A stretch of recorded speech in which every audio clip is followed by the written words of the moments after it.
Wow, c'est dingue ce truc. Hey, salut tout le monde, vous allez bien? Bienvenue sur Carlos Cooking. Aujourd'hui, je suis très content de vous retrouver parce qu'on va faire une vidéo que j'avais très hâte de vous faire. Depuis quelques semaines, je fais des vidéos où je mange comme dans certains pays et je me suis dit que puisque c'est Noël, ou bientôt Noël, le sapin est fait derrière, vous pouvez voir la vidéo sur notre chaîne de vlog, j'ai pensé que ce serait génial de faire des recettes traditionnelles de pays différents et j'ai déniché des recettes qui, ma foi, ont l'air vraiment délicieuses. Alors, si t'aimes cette idée et que tu aimes Noël, explose le compteur des likes. Si t'es nouveau ici, abonne-toi pour rater aucune de mes vidéos et j'arrête de parler tout de suite parce que les recettes sont quand même un peu longues et j'ai vraiment hâte de commencer. Alors allez, c'est parti! Pour commencer la vidéo, je vous amène au Royaume-Uni et on va se faire un Christmas pudding. Je vais vous lire ce que c'est. Donc le pudding de Noël est un dessert de type pudding traditionnellement servi le jour de Noël au Royaume-Uni, mais aussi en Irlande et dans quelques endroits du nord de la France, notamment dans le Bourlonnais. J'ai jamais essayé ça. Ça a l'air d'un dessert qui est quand même très lourd, mais savoureux parce qu'il y a beaucoup d'ingrédients que je vais vous montrer tout de suite. À vos crayons, on va prendre 150 g de beurre qu'on a râpé, 200 ml de lait entier, 150 g de dattes coupées en morceaux, 150 g d'abricots séchés, 150 g de raisins secs, 150 g de canneberges séchées, 150 g de pacanes coupées en morceaux, 150 g de farine, 75 g de gingembre confit, 75 g de chapelure, un œuf, une clémentine et une branche de romarin. On prend un bol comme ça de 1,5 litre de capacité qui résiste à la chaleur. On va venir beurrer l'intérieur et là, il faut en mettre généreusement parce qu'on veut absolument pas que ça colle parce qu'on va vouloir démouler notre pudding plus tard. Comme ça, c'est nickel. Dans un grand bol, on verse les dattes, les abricots, les raisins, les canneberges, les pacanes, la farine, le gingembre, la chapelure. On va déjà mélanger une première fois. On veut bien séparer tous les fruits. Quand c'est bien mixé, on ajoute le beurre râpé. On mixe encore à nouveau. On ajoute l'œuf, le lait, le zeste de la clémentine. On presse aussi le jus, ça sent super bon. Je vais mettre la petite branche de romarin en morceaux et quand c'est tout fin, je l'ajoute. Et on va mixer une dernière fois avec les mains.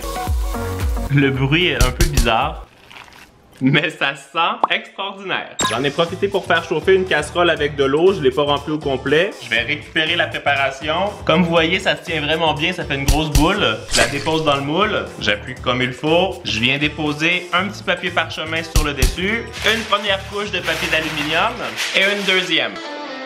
Là, j'ai vu qu'il fallait récupérer de la ficelle et on va venir l'attacher autour du bol pour faire une poignée. Je vais bien remonter la ficelle et l'accrocher autour du bol. Et là, avec la ficelle qui reste, on vient le repasser de l'autre côté et on vient faire un nœud comme ça pour que ça fasse une poignée. Et là, en principe, je peux le soulever. Nickel! Là, mon eau est en ébullition. Je vais réduire la chaleur. Je retire le couvercle. Je viens récupérer mon pudding avec la poignée. Faudrait pas que ça tombe.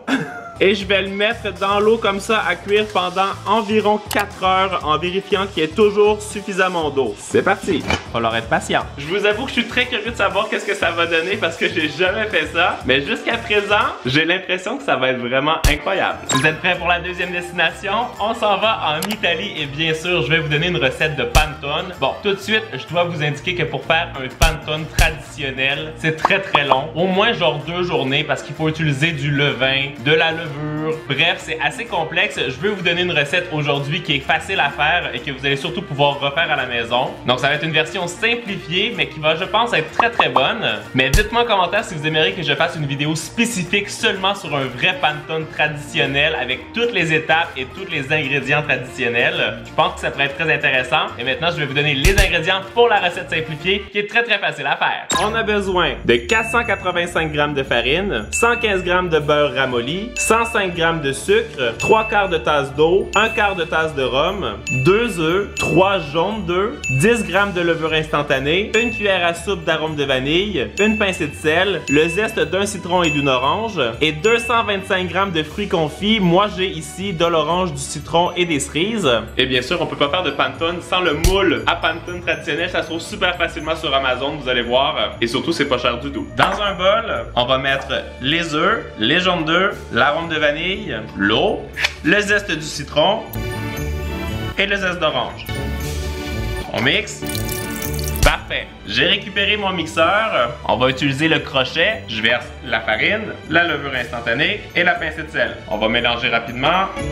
Et quand c'est bien mixé, on ajoute les ingrédients liquides pour que ça forme une pâte. Ouh, ça va être trop bon ce truc.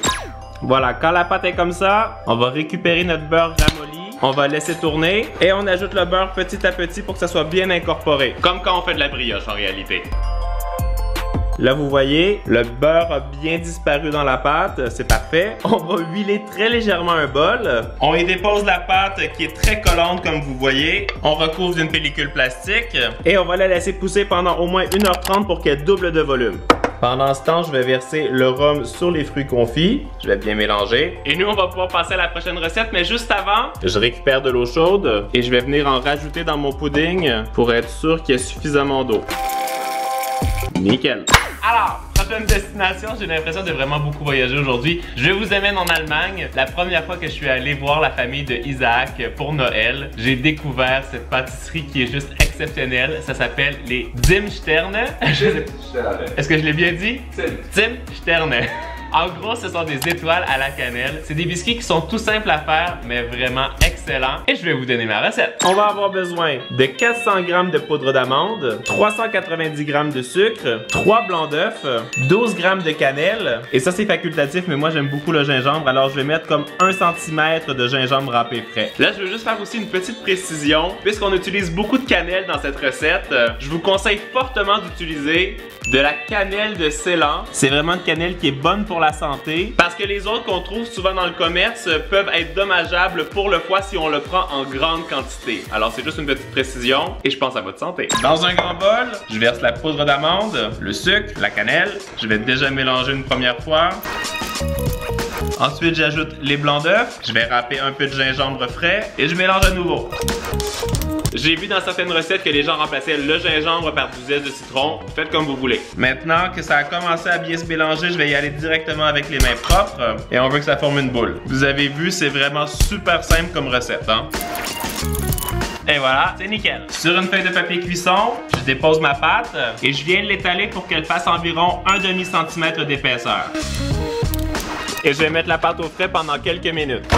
Pendant ce temps, je démarre mon four à 250 degrés Fahrenheit. La forme des étoiles traditionnelles, c'est une étoile à 6 pointes, mais celle-là est vraiment grosse. Alors j'en ai aussi une plus classique avec 5 petites pointes. Et on va découper nos biscuits. Comme ça, c'est parfait. Bien sûr, avec toutes les retailles, on va refaire des biscuits. Et on va mettre ça au four pour 8 à 10 minutes pour une première cuisson.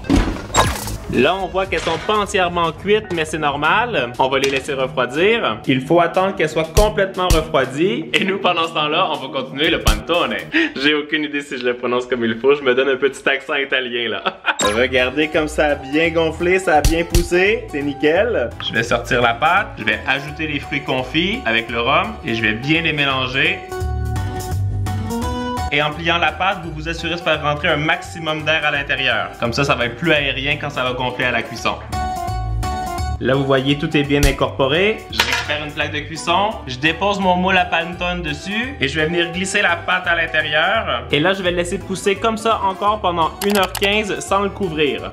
Maintenant que les petites étoiles ont refroidi, je peux les décoller de la plaque. Parfait. Et on va les décorer avec la glace royale. Je vais récupérer 2 blancs d'œufs et je vais ajouter 310 g de sucre glace. J'ai seulement qu'à mélanger avec un fouet pour obtenir une belle texture lisse. Nickel. Je viens glisser ça dans une poche à pâtisserie. Je viens verser ça sur le centre de l'étoile. Et avec un petit couteau, je viens l'étaler. Maintenant que toutes mes petites étoiles sont prêtes, et une fois que le glaçage a séché sur le dessus, on les reprend, on les reglisse au four à 200 degrés Fahrenheit pour un autre 10 minutes. Enfin, mon premier dessert que je vais pouvoir goûter aujourd'hui. Ouh, ça sent vraiment très très bon. C'est le temps de voir si ça me rappelle des souvenirs. C'est fantastique. Le biscuit à l'intérieur, il est hyper moelleux. C'est légèrement croustillant sur les côtés et sur le dessus grâce à la glace royale. Mais surtout, le goût de la cannelle, j'adore. C'est le moment de retourner voir notre petit panettone. Wouhou! Vous voyez là, la pâte, elle dépasse le moule, donc c'est parfait. Je vais démarrer mon four à 350 degrés Fahrenheit. Je me suis fait un petit œuf battu et je vais délicatement venir le badigeonner à la surface. On veut éviter que la pâte cuise trop vite sur le dessus et que ça l'empêche de gonfler. Et ça part au four pour environ 40 à 45 minutes. Mes dîmes sternées sont prêtes, mon Pantone est au four et c'est l'heure d'aller voir à quoi ressemble notre Christmas pudding. C'est en train de cuire dans ça depuis plus que 4 heures. Wouhou! Je vais arrêter le feu. Sans me brûler, je vais venir récupérer la ficelle, ma poignée. Je vais sortir le cake de ça. J'ai peur que ça tombe. En tout cas, le système, il est assez inventif et ça fonctionne bien. Je vais venir couper la ficelle. Je retire le papier d'aluminium. Je suis très curieux de voir ce que ça va donner. Wow! C'est vraiment très intense le parfum qui sort de là. Je vais retirer le papier. En fait, l'odeur est exceptionnelle. Je vais poser une assiette de présentation sur le dessus et je vais retourner le tout. Oh! J'espère que ça va se démouler. Et wow! Le bol, il est parfait. Il n'y a rien qui est resté collé à l'intérieur. Et ça ici, c'est assez incroyable. C'est déjà assez exceptionnel comme ça, mais c'est pas terminé. Ce dessert, il se mange flambé. Donc moi, j'ai récupéré du brandy, mais vous pouvez prendre du cognac, ça fonctionne aussi bien, ou du whisky. Dans une petite poêle, on verse environ 1/4 de tasse d'alcool. On le fait chauffer. Là, bien sûr, vous faites ça avec vos parents. Vous faites pas ça tout seul. Une fois que l'alcool a bien chauffé, en faisant très attention, vous allez l'allumer et on vient verser ça sur le gâteau. Wow! C'est dingue ce truc. C'est magnifique. Wow! C'est génial. Et là, dépendamment de comment vous l'aimez alcoolisé, vous pouvez rajouter un peu plus d'alcool. C'est comme si le feu danse sur le gâteau. Je vais me découper un morceau. Ça me fait beaucoup penser au gâteau aux fruits. Et je vais vous dire ce que j'en pense. C'est hyper atypique, je m'attendais pas à cette saveur. C'est très moelleux. Il y a le croustillant des noix. En fait, on n'avait mis aucun sucre dans ce gâteau, c'était seulement des fruits séchés. Et c'est assez impressionnant le goût de ce gâteau. Si j'étais vous, je l'essayerais définitivement à la maison pendant la période des fêtes. Vous entendez? Ça veut dire c'est prêt. Le Pantone est prêt. Wow! Il est vraiment super beau. Là, il faut faire quelque chose d'un peu particulier. Il faut se dépêcher à venir planter des brochettes comme ça en bois qui vont aller de chaque côté du Pantone. Pourquoi? Parce qu'il va être suspendu à l'envers. Ah oui? Ouais, on va de l'autre côté. Il faut le faire pendant qu'il est encore chaud. Et là, tu le tournes? On va venir le suspendre comme ça à l'envers. Moi, j'ai prévu cet endroit parce que c'est le seul endroit où j'ai trouvé dans la maison où je pouvais le faire. Mais Bobby va grignoter, non? Je vais le surveiller. Comme ça, on va s'assurer que la brioche ou le Pantone, en fait, va bien garder la forme. Je pense qu'on va devoir déguster le Pantone demain matin, mais pour notre dernière destination aujourd'hui, je vous amène au Japon. On va tenter de se faire un kurisumasu keki. Je pense pas que je le prononce correctement, mais c'est un gâteau traditionnel de Noël qui doit absolument être acheté avant le 25 décembre, bien sûr, parce que sinon ça porte malchance. Alors il faut que vous fassiez le gâteau avant le 25. Je vais vous donner la recette. J'ai beurré un moule rond de 20 cm de diamètre. J'ajoute du papier cuisson à l'intérieur et j'en mets aussi sur les pourtours. Je vais démarrer le four à 350 degrés Fahrenheit. Dans mon mixeur, je vais mettre 6 œufs. J'ajoute 190 g de sucre et je vais fouetter pour que ça triple de volume. Voilà, comme ça, c'est parfait. Ça forme un ruban, c'est exactement ça qu'on veut. Je récupère un tamis, je verse 180 g de farine, je la tamise à l'intérieur. Et avec une maryse, on va plier bien délicatement pour que ça reste bien aérien, mais surtout pour qu'il n'y ait aucun grumeau à l'intérieur. Je récupère mon moule, je verse ça à l'intérieur. On va bien le lisser et ça part au four pour environ 35 minutes ou jusqu'à ce qu'un cure-dent ressorte bien propre du gâteau. Pendant ce temps-là, on va se préparer un petit sirop pour imbiber notre génoise avec 150 g de sucre sur lequel on vient verser 150 g d'eau. Et j'ai récupéré des belles fraises et je vais couper la queue et je vais les faire infuser dans le sirop pendant que ça cuit. On va mettre ça sur le feu. Et on fait chauffer jusqu'à ce que le sucre est bien dissous et que le sirop soit clair et bien parfumé. Voilà, comme ça, c'est parfait. Je vais le laisser infuser un peu pendant que le gâteau cuit. On va regarder si c'est prêt avec une petite brochette. Bon, c'est nickel, il n'y a rien sur la brochette. On va bien le laisser refroidir. Après, on vient le découper en 3 tranches égales. J'ai récupéré mon petit sirop de fraise. On ajoute un petit peu de rhum à l'intérieur et on va venir imbiber nos 3 génoises avec le sirop. On va enfin pouvoir passer à l'assemblage du gâteau. Je récupère 600 ml de crème 35% de matière grasse. J'ajoute 60 g de sucre glace et on va fouetter ça pour faire une chantilly. Ça, c'est nickel. J'ai coupé des petites fraises en tranches. Je dépose la première tranche de gâteau, une couche de chantilly, des fraises, Un deuxième morceau de gâteau. Et la dernière couche de gâteau. Parfait. On vient décorer avec des fraises sur le côté. Et bien sûr, aussi sur le dessus. Là, je vous avoue que j'aurais envie de le dévorer tout de suite. Mais je vais patienter jusqu'à demain matin pour qu'on puisse goûter aussi le panettone en même temps. Je me sens comme un enfant au matin de Noël qui va ouvrir ses cadeaux, mais moi je vais déguster mes gâteaux. Ok, notre panettone, il est resté comme ça toute la nuit. Je peux déjà vous dire qu'il est très moelleux. Je le sens au travers du papier. Donc là, on peut vraiment trancher au travers du papier. C'est fait pour ça. Et... ouh, on a un petit fruit confit. Bon, traditionnellement, comme je vous l'ai dit, si on l'avait fait avec du levain, les bulles seraient beaucoup plus importantes. Ça, on a plus une texture de brioche. Mais ça sent super bon. Ah oui. Tu pourrais faire des toasts, des grandes tranches de toast. Du pain perdu avec ça, je peux vous dire, c'est le paradis sur terre. C'est un super bon goût d'agrumes, mais ce qui est fantastique, c'est que c'est très moelleux, vraiment. Délicieux. Et ça, là, ici, je peux vous dire que j'ai très hâte de le découper. Wow! On voit que le gâteau est bien imbibé avec le sirop au rhum. Tu vas être une grosse dinde avant Noël. Ce que j'aime avec ce gâteau, c'est que c'est vraiment facile à réaliser. C'est un peu comme un fraisier, mais une version plus légère, plus aérienne. Je ne sais pas quel dessert est-ce que je préfère. En fait, c'est ça mon problème là en ce moment. Faut tout manger. Dites-moi en commentaire dans quel pays est-ce que vous aimeriez passer Noël avec ces desserts.